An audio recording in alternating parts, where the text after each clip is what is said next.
we said, hey, soft schedule this season, right? Like we're avoiding Memphis, we're avoiding Tulane, we're avoiding who else was I thinking of? But basically, and then anybody else, we got them at home. Like USF's coming to Denton, UTSA, which was picked to be top 4, coming to Denton, and we see how good they are at home. A ridiculous, 22 game win streak in conference play at home, just ridiculous. So like they're just a different team. They UTSA blew out Tulane at home. And I think if you flip that, then UTSA looks like like they're FCS school. It's weird. But my point is that like we had a favorable league schedule, and then just overall, right? Western Michigan, not a world beater, solid team. Washington State, lower tier P4 team, or what are they? I forget. They're like in a liminal position there. So pretty soft schedule, right? We're saying like we know that Eric Morris can put together an offense. That has been the case 3 years in a row. Can we get together a defense enough that we can stop? And again, they don't need to be super amazing. They don't need to have ridiculous depth. You just need to give the offense a chance. You just need to make some things happen. And I think that North Texas can win 9, even 10 games here. Does it mean that they're good? That they're really, truly good? No, not really. Like in terms of talent, no. It doesn't mean that. But I think they're better than this. It's like 54 to 46%, right? Like I feel like that's the way you're giving it, and that's fine. I don't think there's anything wrong with that. I think Marshall had a soft schedule 4 or 5 years ago, whatever it was, and they got ranked in the top 25. And they're asking Randy Moss to talk about them. He's like, "Oh, it's great to see it." You need those kinds of things. You have to take full advantage of those things. And I think. And Memphis is going through the same season, right? And Memphis has got a really soft. In fact, their schedule is softer than ours. So, and they're ranked top 25 after a loss to UAB. They're still ranked. That was South Florida. I lost track now. No, well, they did lose to UAB, yeah, and then they beat South Florida, and now they're ranked, yeah. But yeah, that's a good point. We brought this up before too, right? And long-time listeners be like, "Oh, you guys say this all the time," but it's true all the time, right? So it's that you have to build a program reputation, your brand. Memphis has been good. They've been good for 3-4 years. They go to bowl games and win, and so like, yeah, we can trust them. They're not, sneaky. North Texas, meanwhile, you're like, where were they last year? Like, oh, they're not good. Where were they the year before? Oh, they're not good. And then you're just kind of like, are they ever good? Like, are they really this good? So that we're not getting that reputation. Right. And that's, again, so it's fine. It's not all, as much as we'd like it to be, maybe sometimes when it benefits us, it's not all based on hard data, these AP top 25s. That's what I'm saying. I was hoping the vibes would work in our favor. And maybe they will. Where like they're like, hey, Nick Saban's talking them up.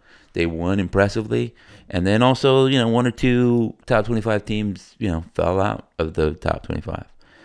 Well, and to continue on that, like on College Game Day when they did the picks that we were on there, and everybody voted for Navy, and they voted for Navy to cover as well, and they were wrong across the board. Then the shirts and made it across Barstool and non-context college football, a whole bunch of big Twitter accounts and stuff, and a whole bunch of people picked it up. Drew Mestamaker's storyline has been all over the place this whole season. Caleb Hawkins is ramping up attention, and surprisingly quietly. We've been paying attention to him because he's our running back, but across the nation, it's been kind of slow to pick up, and finally starting to see it, especially with 2 4-touchdown performances. And so I think gaining that notoriety is going to help us a little bit for the voters to pay attention, especially those I don't know, quote unquote journalists or influencers, whoever's on that list, who haven't been paying attention to us, to finally give us some of that notice. So I'm hopeful. So yeah, 2 things, right? Like ESPN2 national TV game, right? Impress. Friday night ESPN2 national TV game.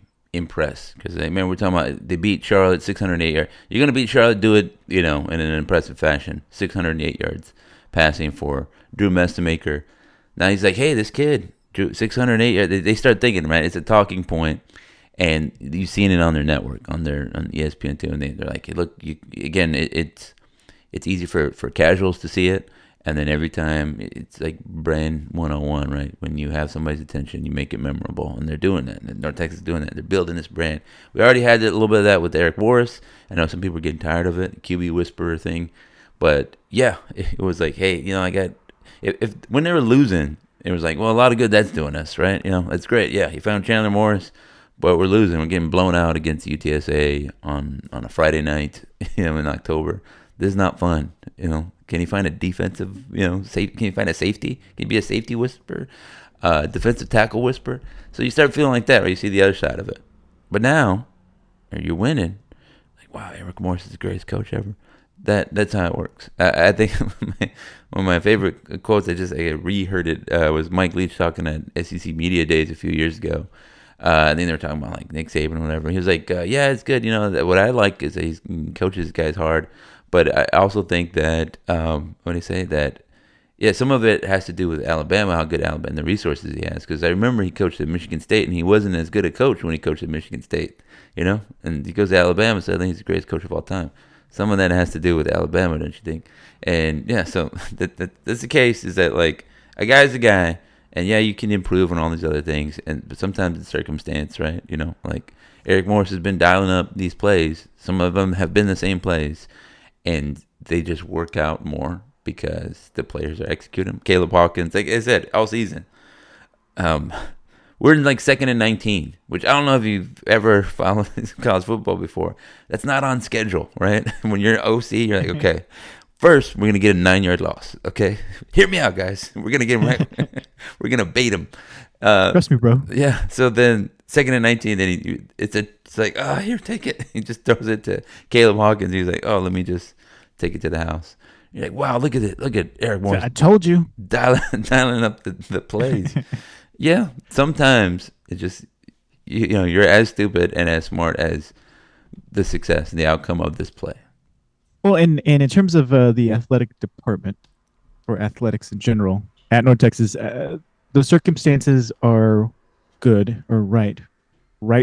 Trying to find the right word, where Eric Morris is taking care of business with the hires, with the coaching, and then smell it, see if it's ripe. Yeah, and and then Jared Mosley is doing his part too. Yeah, where he's garnering attention. Yeah, he's trying to get people in the stadium. Doing all kinds of things to get there, which is something that we've struggled with in the past, and that we've all been frustrated about. Taking advantage of the situation. He's also in the stands. There's one with that one photo of him in that leather vest doing the Stone Cold Selly, and then this past weekend, he's up in the stands, throwing his shirt around, and I'm seeing posts like most jacked up athletic director in all of college football, and this and that. It's good and exciting that we're seeing this, right? Seeing the circumstance, and then North Texas taking advantage of the circumstance to either improve the win percentage, improve the national stage presence, and then improve funding for athletics. And I think it's going great. And it's that build up that we've been waiting for, we've been longing for decades now, of not only getting wins, but taking advantage of the wins and gaining more support. And I'm hoping that this will at least get something going. Now, like, if we do lose Eric Morris, if we do lose Drew Mestemaker, if we do lose Caleb Hawkins, and so on and so forth, like, we can just reload. It may not be the same level of production or intensity that we had before, but at least we can bring another coach that is an up and comer, that sees we've talked about this before in boards, in this podcast and other places, that this could be a place to churn through those up and coming football high IQ guys like Eric Morris. Seth Luttrell was like that before, and then start bringing in those retreads like a Dan McCarney. Once we have that established, that'll take years and years and years, right? Yeah, I think so. Every program has like a thing, like, and I think for some time it was like, why can't you just be this program? And some of those things, right, going back to the Alabama thing, right? Without Nick Saban, they were pretty mediocre, right? You got Kalen DeBauer there now. they're not a juggernaut, right? They're not the juggernaut they were. And then even other coaches, big name coach. I don't know who do you think is the best coach in college football right now? I don't know that I have an easy answer. I don't know, is it Kirby Smart sort of? I mean, I don't know. Like I mean, like there's cases to be made for Yeah, that. and, Yeah, and even then, yeah, I don't know. Lane Kiffin has been, um, he's turned around the Ole Miss program. Again, he's got that special level of notoriety that I yeah, think yeah. a Yeah. lot of us really enjoy. Yeah, well, he was also like just a like sort of a flash in a pan kind of deal. Like he got run out of USC, he got run out of Tennessee. A lot of people are like, "Oh, he's just mouthing off. He's not really building a program." Then he had to go to be Nick Saban's OC, clashed with him a little bit, and then he won at FAU. He won a couple conference championships there, which I'll go back and say is like Tom Herman never did that, right? Tom Herman never won, and I don't think he won the American Conference with Houston. But Lane Kiffin's winning. He was winning there at FAU, and then he goes to Ole Miss and whatever. I think it's a journey and it's a process. But like FAU, remember them? Remember how they were set up for success, right? Remember how it was inevitable, winning in paradise, all this other stuff. I'm wary of losing a very good coach. Like you need to have the infrastructure set up. It can't be just one guy.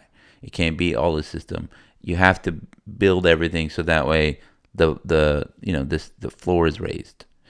Yeah, And and I think that. Oh, go ahead. yeah, I was gonna say. So I like what you're saying. It's like yes, we need to do that. And like Jared Mosley is continuing what Ren Baker did. Right. I think those things that were done, during his time, getting the donor base built, getting the indoor practice facility built, improving facilities overall, like raising up the status of North Texas athletics, not just the football program, needed to be done. And everybody was saying this. Seth Luttrell, again, we gave him a lot of flack for the end of his time here, but he raised that. He beat Arkansas, right? That which was big. That was huge for the program's story and say the brand. You can say, yeah, we've beaten Arkansas before, right? We've gone to a couple championship games. We lost them, but we've been to there. We went to a bunch of bowl games in a row. He got Mason Fine in here, right? He set a precedence for offensive football at North Texas, where it's not, where it wasn't necessarily before. Right? I know you can. Again, I know you like to put Ty Dodge and stuff. Bring the Ty Dodge Yeah, helmet and up. we talked about like how the records should be easily broken because the records were so poor Yeah. across the college landscape, right? And just being average would break those records. And I think it's annoying now to say just be average, but that was what we needed just to win, be bowl eligible. Yeah. And we've superseded that. I think we've been doing great. But to Lane Kiffin, I think I don't know. FAU had no business bringing a guy like that because it's not like he was just out of from nowhere. But he was damaged goods though, right? Like they tried the same thing. They Sure. tried to get Willie Taggart again and rekindle that magic. Didn't work. And they tried to get they got Tom Herman too. They said they got Tom Herman said let's rekindle that thing. Guy needs you need a bounce back. We got talent. Come on, bounce back with us. Didn't work. We got fired. Yeah, but I don't know. I feel maybe it's hindsight that's changing my memory, but I felt like Lane Kiffin shot himself in the foot while these other guys just never really won anywhere, or at least didn't win well. When you think about Tom Herman, you think about, oh well, he was just always just a mediocre coach wherever he went, Well, I and Lane mean, well, Kiffin. that's it. He won. He was the OC at Ohio State, right? And they won. I think they won a national championship, right? They beat Alabama. They won, right? He was the OC for Urban Meyer and stuff. Like Tom Herman went there, and then he went to Texas, right? He was the Yeah. Texas head coach. And then he got fired. He was doing TV, and then he went to what you call it, thinking he was going to do the Lane Kiffin thing. Lane Kiffin got run out of Tennessee, right? I think the USC got left at the airport, and then Tennessee was whatever. But then he was the OC for Nick Saban. He had to do that, and Mhm. then they let him do it. So it was like, yeah, you can take Lane Kiffin, but what are you going to get with him? Like is he going to be Right. able to do this thing? He's never been able to run a program before. And I think that he left such a vacuum there, and there was such a drop off after he left that I don't think that it's the same.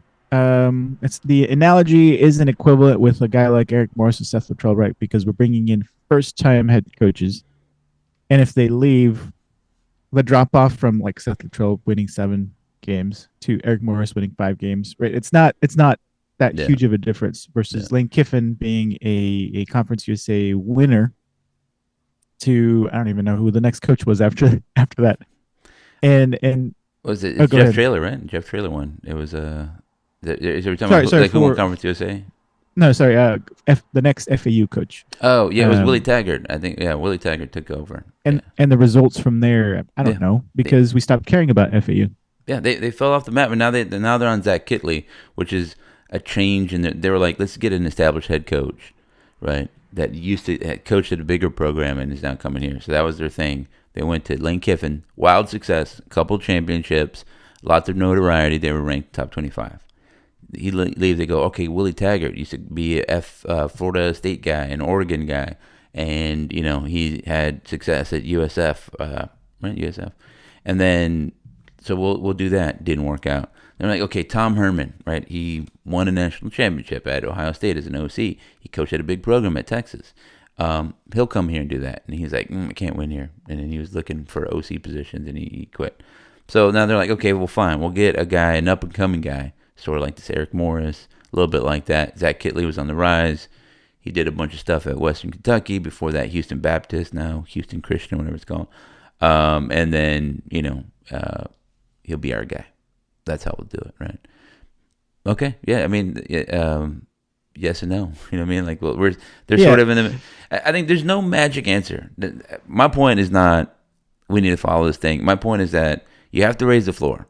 That you need to make sure that whoever follows Eric Morris, whether it's in 2 years, 5 years, 50 years, whatever, is going to be set up for success. And that we don't absolutely need one guy to run it. Like if your whole thing falls apart because it's not Eric Morris, then we don't have a good program, right? A program yeah, cannot be Eric 100% agree. Morris. Yeah. Yeah, And that's the thing is that Seth Luttrell, there's some fans, you still remember him, right? Some of those Sooner fans are like, oh, Seth Luttrell, you're going to fall apart because Seth Luttrell did so well. Yeah, yes, he did a lot, but it can't be just Seth Luttrell. And so we let him go, bring Eric Morris in. Eric Morris has improved the thing.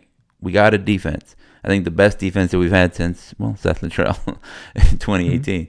And we also have that offense. Again, what Eric Morris does, and I don't think we're comparing them just because they're next to each other. Eric Morris does better than Seth Luttrell is find a quarterback.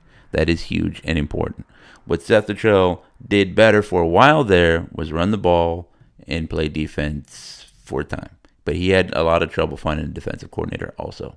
2018, good defense. 2019, 2020, some of the worst defenses we've ever had.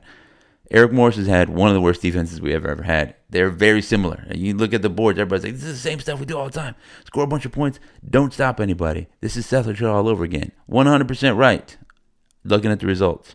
What we can say, though, is that Eric Morris has improved in that way because he went out and he made it higher and it's improving. Can he keep it going? Some of that's him, some of that's the defensive coordinator, and a lot of that is the resources that we give him, right? Are we giving him some NIL yeah, money 100%. to find some D tackles, right? Is Aldo raising up his son to play D tackle for the University of Texas? I don't know. Are you doing what you need to do, Aldo? Like, come here and push him on the ground. Now get up. Uh, yes, it's going back to Dan McCarney in I've said this before. Like he raised the bar in terms of expectations, right? Why not Making North us Texas? feel like Yeah. yeah, making us feel like, oh, this is what a program should look like. And then Seth Luttrell came in and scored points, right? And started breaking records. And I was like, oh, okay, this is fun. I like this. And then Eric Morse is taking that on steroids.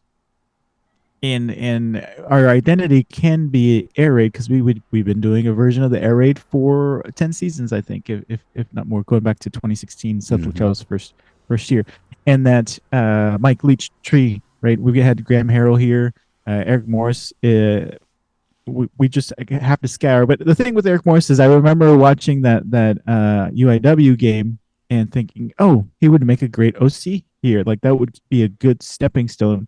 And when Seth Luttrell or when Graham Harrell left, I thought, oh, that would be a good time for Eric Morris to jump here, but he ended up going to Washington State. I was like, oh, okay. And then when the head coaching position opened up, Eric Morris was like, oh, top of mind, and he landed here, and that was great. And we're seeing those results. So I'm all that to say is I'm wondering if we continue that identity, that air raid. When you think about Army, you think about the triple option, Navy, kind of similar. So can we continue that streak here? Yeah, I Why not? think having a like an identity, like an offensive identity, is part of it's kind of how you do things, right? Like, there's nothing wrong with that. And like when you think of, like you said, Army, when you think of Navy, you think of the triple option, right? Because they've had to do it and they try to be different. I think one of the like famous in college football history changes, and I don't know if it was good, and maybe yes, no, I don't know, was Nebraska going away from the option, to West Coast style. Bill Callahan took over and he was running West Coast. They were middling, right? Some of that was like circumstance, but it didn't go over well among Nebraska faithful. I think that it probably had to happen. Like they had to get away from running that old offense. You can't do that forever. But I think that probably they could have adapted it the way Navy is adapting their offense. They do the triple, but now it's with spread option concepts, right? They're adding to it. They still have the same identity, right? We're going to run the ball control, this kind of stuff, but it's with different systems, a little bit different style. And so it morphed. And I think, so, North Texas has been air raid, right, philosophy, and then a little veer and shoot there for like 3 or 4 years, and then a little bit more air raid, and now this power air raid, I'll call it. They were looking for names. Call it the power air raid, the power raid. And so that's sort of what's happening, where we're just, a lot of it is not even like, we just have a tight end. Air raid's always had a tight end. The Y has always been a tight end. Like if you look back at like 1998, 97, Tim Crouch, Hal Mummy and Mike Leach calling plays, it was 2 running backs, a tight end, and 2 receivers, right? You're like, well, that seems real like a run game for it. Yeah, it wasn't until Mike Leach went to Texas Tech that he was like, let's have 4 wide receivers, right? You got that fullback, put him out there. And some of that just because it's harder to get that guy in Texas Tech. Yeah, Texas Tech. So they're like, we got these tiny little guys. Let's put them out here. We'll throw them the ball instead of handing it to them. A little scat back, we'll throw it. And then it changes. You evolve with the circumstances, right? Everybody's playing defense differently. They got 4-2-5s, 3-5s. Yeah, it makes sense to run the ball a little bit, but these run plays have always been in there, not very different, right? Football's they're just executing a lot better. And again, going back to it, because you have a very good running back, right? We had That's the thing, circumstance. Jeff Wilson, give him the ball. Graham Harrell handed the ball to Jeff Wilson because he's not dumb. You know what I mean? Let's give him the ball. He's the NFL running back. Let's give him the ball. Let's see what he can do because it's going to be good. He made a lot of shouldn't plays. And so, I think, yes, I'd like to see lots of offense here at North Texas because you said it right. You build your brand, right? You're coming up and you're up and coming, player. And I'm far from being 17 anymore, so I don't know how it works exactly. But you're not only influenced by the coaches telling you this, by what you see on TikTok and whatever, all the social media stuff, but also the people around you, right?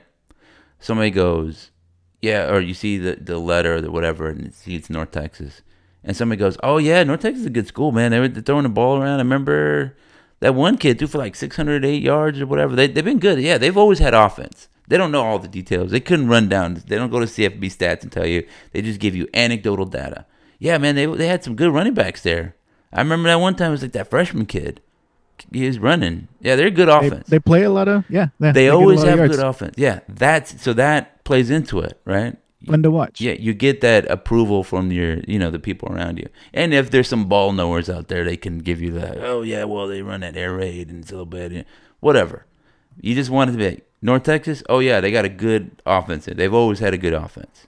Now you're an offensive player. You're like, well, maybe I'll go there. They've always had a good offense. Yeah, and especially if your name is like Wyatt Landon. Who else? Dalton. It's a good school to get a whole bunch of yards.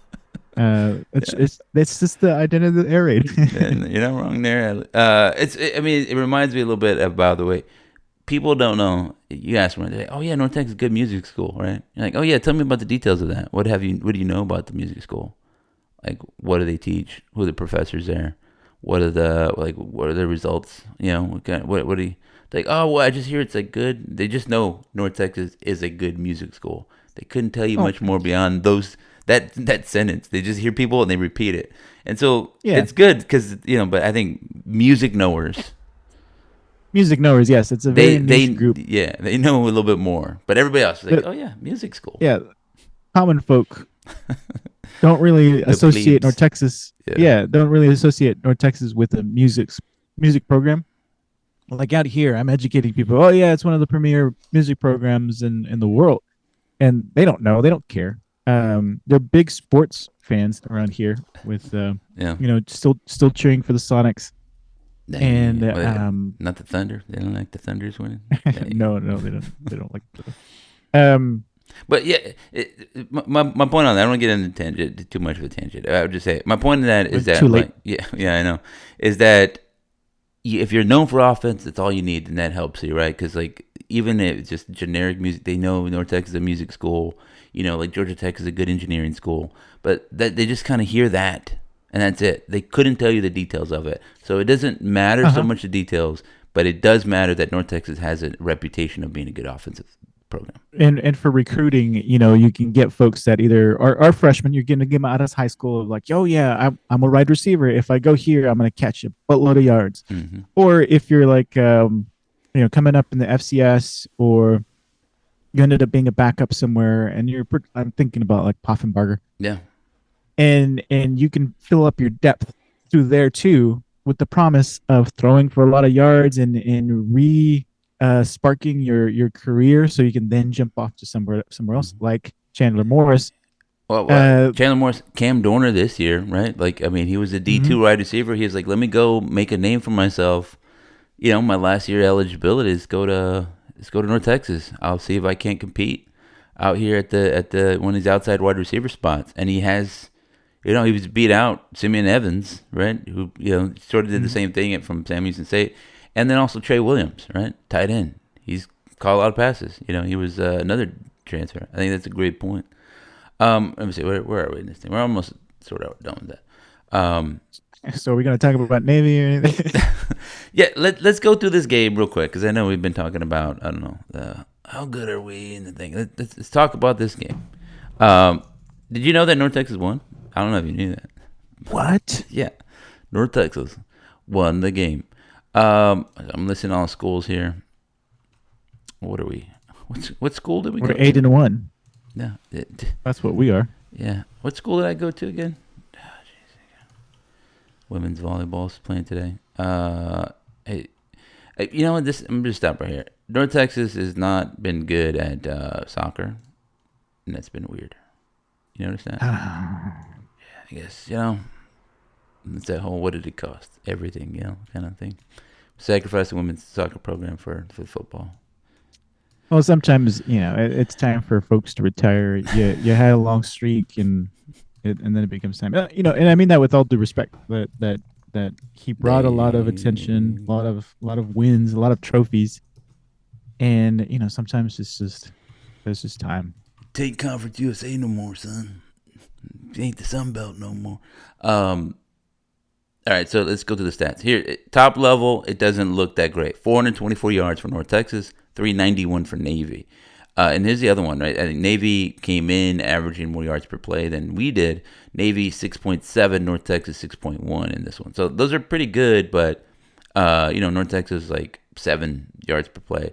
Our yards per play went down. So you can say, well, Navy was shutting us down. Yes, no, maybe so. It was game script. Yeah, I think like Blake Horvath ran for 100 yards. I think if you said all these things, you'd be like, oh, Navy probably had a good game, right? 391 yards, rushed for 311, averaged 6.7 yards per play. Blake Horvath, 112 yards rushing in his score. I imagine that Navy won the game. Big thing was turnovers, 3 turnovers. There was a fumble, unforced, and then 2 interceptions.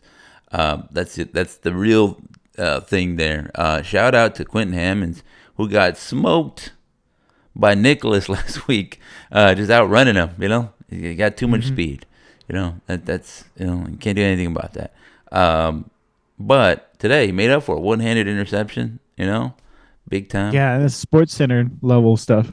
Yeah, I saw it on college football final. I think it was last night. They're like, "Oh, Quentin Hammonds, look at this," and it was great. It was great to see it. One-handed.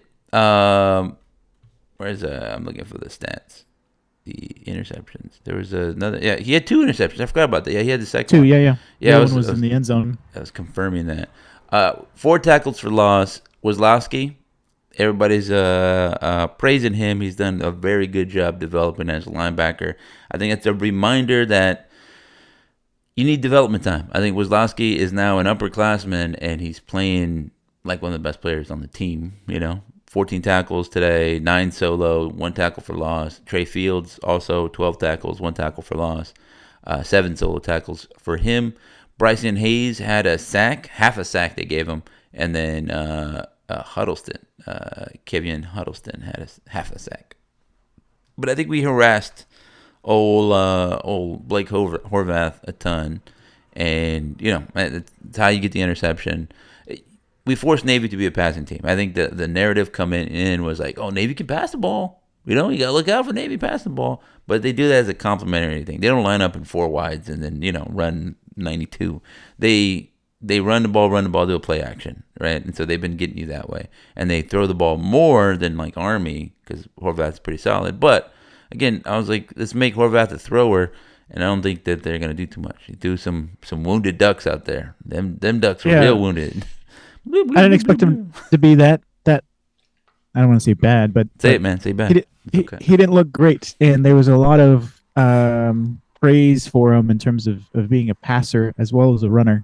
I think North Texas did a great job of controlling the game, and while we did allow like big chunk plays, we only it's impossible not to allow it. But and looking at the national stats, we're right in the middle in terms of allowing big chunk plays or 10 plus yards from scrimmage. Actually, we're actually top 50 for that. So that's not terrible at all.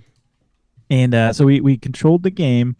I think the box score, like you were saying earlier, did not really demonstrate how much in control we were because we were ahead almost the whole time. And you felt a little bit of the momentum shift, but only on one offensive drive and one defensive drive for Navy. The rest of the time, we were in control. Again, we allowed some big plays, but I think when Witter went down and there was a 4th and 3 where Horvath scored, we had somebody else in there that I didn't recognize. I think it was Richard Outland Jr. I don't remember. But he took defensive tackle. But yeah, I mean, I think your point about that, I thought North Texas looked very terrible at the start of the 3rd quarter. Yes, I agree with that. Navy was gashing us. They were like, doing the whole triple option, just pitching it out there. Guys are running free. I'm looking at their 2 pass plays that were over 15 yards. 2 for 44 is a 15-yard play and a 29-yard play. And that was one was in the 2nd quarter, one was in the 4th quarter. The other was the deep middle pass to Heidenreich was the 29-yarder. But their runs, right, Horvath had a 37-yard run, a keeper. And then there was a 11-yard run by him in the 2nd quarter, and then Brandon Chapman's 31-yard run. That was bad. I think the chat was like, "Oh, his eyes were in the wrong place. Our eyes were in the wrong place." That made it. What is it when they scored that? I think that made it 10. They had 10, and we had 21 at that time. I can't remember the details. Sorry, it's fuzzy for me. Or do we have 17? I can't remember. 17. Yeah, too much Brazilian pizza.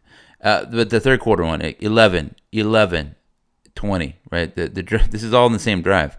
11-yard QB keeper, 11-yard Brandon Chapman rush, 20-yard Eli Heidenreich rush. Again, all these are the same ones. And then a 13-yard QB keeper, 13-yard touchdown. Those are 4 explosives for Navy on the one drive and we allowed 10. So 4 of them came on one drive. So you make a very good point that they were moving the ball well on that that drive third quarter. But I like this. Look, punt, fumble, field goal, touchdown, touchdown. Right? They book into half with a couple touchdowns. Interception, downs, interception, and that's it. They only had what is that? 6, 7, 8 drives. 8 drives. That's great. I remember it was Memphis had 15 drives on this last year. 8 drives. They score on 3 of them. They scored 3 out of 8. It's not crazy, right? 38%. I don't hate that, and you get 17 points out of it. That's how you win games, folks. Don't let them score. That was the last time they scored. They got into scoring position. Navy did, but they didn't score after that Horvath run at the beginning of the third quarter, the beginning of the half. Yes. And we scored right. Go ahead. Oh, sorry, I was going to say, I didn't mean to interrupt you. Do you think that drive, that fourth down stop, was akin to the stop, the one on Halloween? No, it's not at all. Quite the same. It's like the moment wasn't the same, but it was a big drive, right? Because you're talking about that, they didn't score in the red zone, right? Turnover on downs, 4th and 3, and I think that was very like video game like. Where like I think Chapman was open on a little, I guess what it was, like the jet sweep, whatever they call it, and. What was it? Trey Fields is like, I'm gonna stick on their number 1 guy, Blake Horvath, the one that's been praising, and their best player. He's gonna run the ball. This guy, he's been watching film. 4th and 3, I think they're gonna give it to their best guy, or he's not gonna give it away. Is what it is. He's gonna fake it. They're gonna do some little dancey, spin around, basketball stuff, globetrotter, and then he's gonna run the ball, right? And then he's like, I'm gonna stay here. I'm gonna catch you. That's good stuff. I like that. Yeah, and it took 3. I mean. Full credit to Horvath. It's not like he's a bad runner. He was trucking through 3 guys or whatever it was. It almost felt like Space Jam when Michael Jordan's trying to dunk, extending his arm. And but immediately you knew watching TV at least that he was short, and I was just yelling at the TV. I was super excited. Not the same kind of moment or momentum shift as against Rice that on Halloween, but it was that's what that was. Yeah, it was a key element for the game. Again, we stayed in control. They scored at the beginning of the third quarter, and that was it. We answered right away, I believe. Yeah. And we just stayed in front of them. We led the game the whole time. That's it. Yeah. Like Navy's goal is to control the game, and we control the game, right? 9 drives from North Texas, scored on 5 of them, 56%. And then like the end of the half, that counts as a drive. The second half, that counts as a drive. So it's really 8. It's really 5 times. Of 8. It's like theirs. They scored 3 out of 8. We scored 5 out of 8. That's the difference. It's the game. 2 touchdowns right away out the gate, and we ran the ball down their throat. 8 plays, 76 yards. 10 plays, 86 yards. Caleb Hawkins. He did the 3 and out. I didn't love that, but we had sacked him for the first time, forced a fumble. That was a chance to go up 21-0, guys. I think that's one where, I think they switched up the game plan a little bit, didn't run as much, but I don't hate it. I don't, you got to keep them honest. I don't think they just executed as well. It's there was 3 plays, 1 yard. You got to do better there. I'm sure they're gonna. Yeah, I felt like they were just running into the line or something. Yeah, I think credit to Navy, they made some adjustments. But North Texas in their first 5 drives, touchdown, punt, touchdown, field goal, and the one before the half, you got a field goal there. Callie Anguma, everybody's favorite player. They're like, get Caleb Hawkins out the game. We want to see Callie Anguma out there. Yeah, and I thought by the end of the first half, I mentioned it in the chat that it was 12 carries for Caleb Hawkins by that point, and I think they usually give him like 15 in a game just to keep him fresh legs. And you could tell at the end of the game he was tired. And what was it, 32? Yeah. 30. Yeah. It was 33 total carries, 197. 33 carries. I think they were trying to get him to 200, maybe. I mean, like this was a very old school kind of game. I think I tweeted this. I was like, this is like a Patrick Cobb stat line, right? 33 carries, 197 yards, 4 touchdowns, and I think I sent it out there. Let me see this. Just a memory lane. Well, as you're looking for that, I felt like even though in terms of rush yards, Navy outpaced us, it didn't feel like that. It felt like North Texas was dominating them in the run game, and it Yes. was not didn't feel close. We'll do this sort of. I mean, we should do another segment on this one day. But here's some Patrick Cobb lines: 26 carries, 157 yards, 2 scores. 39 carries, 249 yards, 3 scores. 36 carries, 205 yards, 3 scores. These are all back-to-back games. I'm not just picking. These are not like his greatest games ever. This is all one season. His 2003 season where he ran for 1,680 yards and 19 touchdowns. Here's another one. 32 carries, 133 yards, 4.2 yards a carry, 1 score. That's just grinding it out. And they're like, all right, what's the play going to be? I think it's run the ball again with Patrick Cobb. Like, Run it. yeah, they say, hey, I got another idea. Maybe we can throw it. Hey. We're going to run the ball with Patrick Cobb. That's what we're going to do. There's a little bit of that. We're like, you know what? What play do we want to run? Let's run the ball with Caleb Hawkins. Because I think he killed a guy over there. So they got another one. We'll do the same. It's like a cannon. We shoot the cannon out. And he's like taking guys out. Good. 1, 2, 3 scores, touchdowns in our first 4 possessions. A field goal, then a punt. It was a little kind of okay. There was 24-17 there for a little bit, and then North Texas defense comes up big. We go down, score, touchdown. Caleb Hawkins again. And that was the final score at the end of the third quarter. Nothing else happened. We punt in the fourth quarter. I think that one was after the interception. I would have liked for us to drive down and score, just make it a little prettier.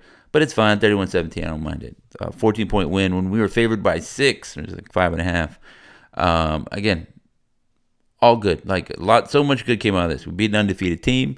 Beat a coaches poll top 25 team. Beat Navy, a national program. Beat Army and Navy, and Caleb Hawkins gave them 4 touchdowns each.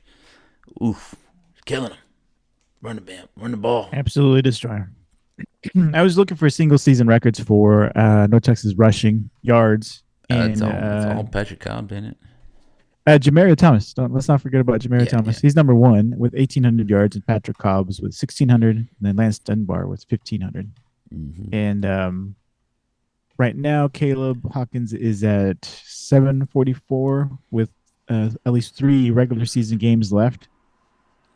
There is a chance for him to break the top 10, but it's going to be tough. Although, depends on what UAB, Temple, and Rice put up in terms of defensively.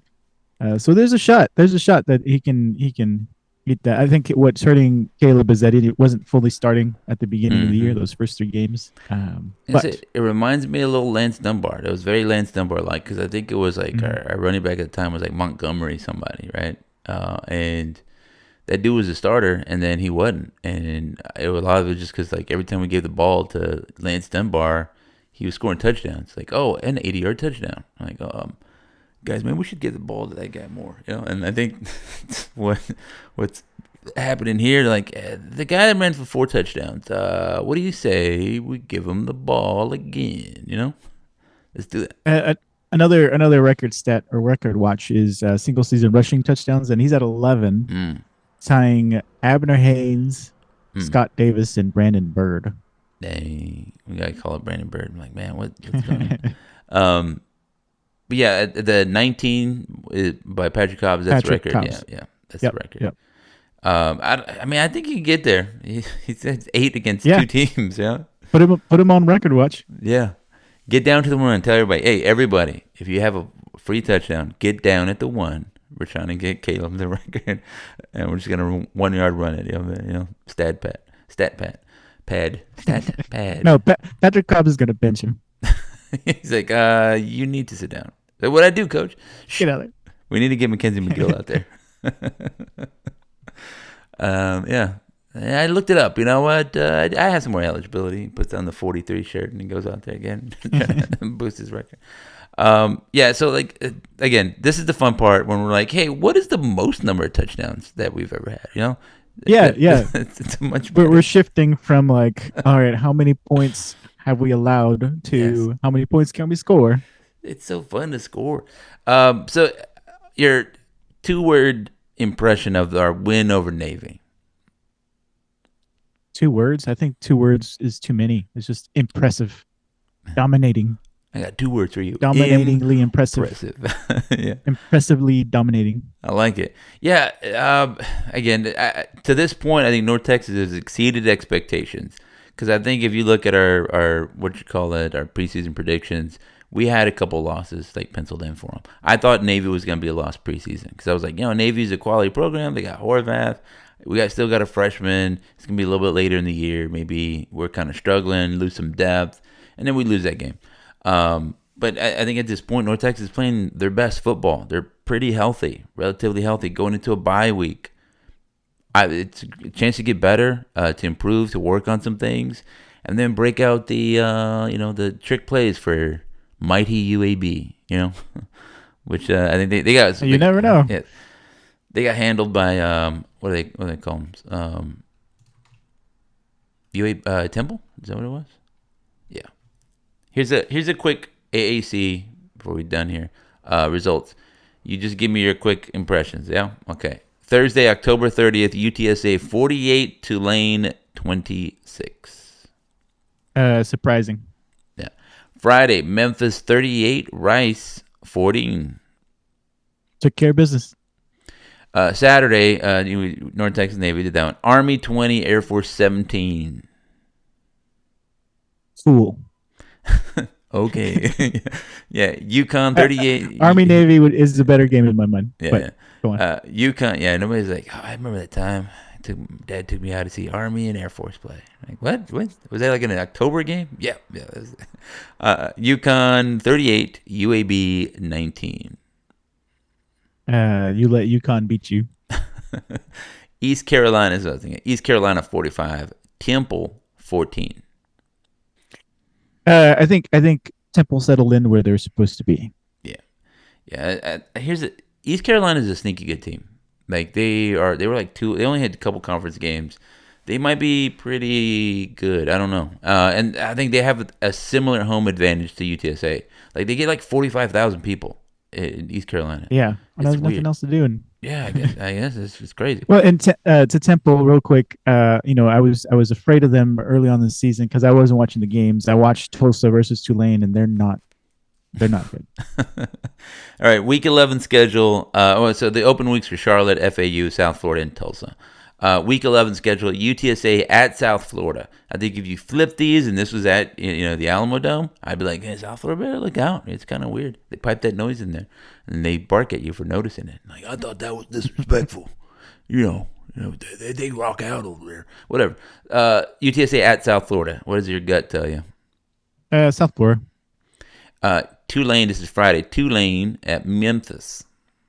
Ooh, that'll be a really good one. That's probably game of the week there. I'm going to go Tulane. That's interesting. Temple at Army.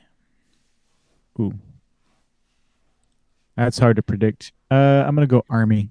I don't think Temple has a good enough defense. UAB at Rice. It's a basement bowl. Oh, yeah. Excuse me. Rice. Okay. Charlotte at East Carolina. I think East Carolina kills them. East Carolina, yeah. Tulsa at Florida Atlantic. I don't even know. What has Florida Atlantic done? They have a not as good offense as North Texas. They don't have a great quarterback. I think Veltkamp, he runs the same system, but he doesn't make decisions at the same clip. Like you can see that like against he's peaking at like 300 yards and he's like leaving the yards on the table. So yeah, I don't even know how to pick that one, but I'm gonna go Tulsa. Tulsa on the road in Paradise. Yeah. Okay. Navy, the Naval Academy at Notre Dame.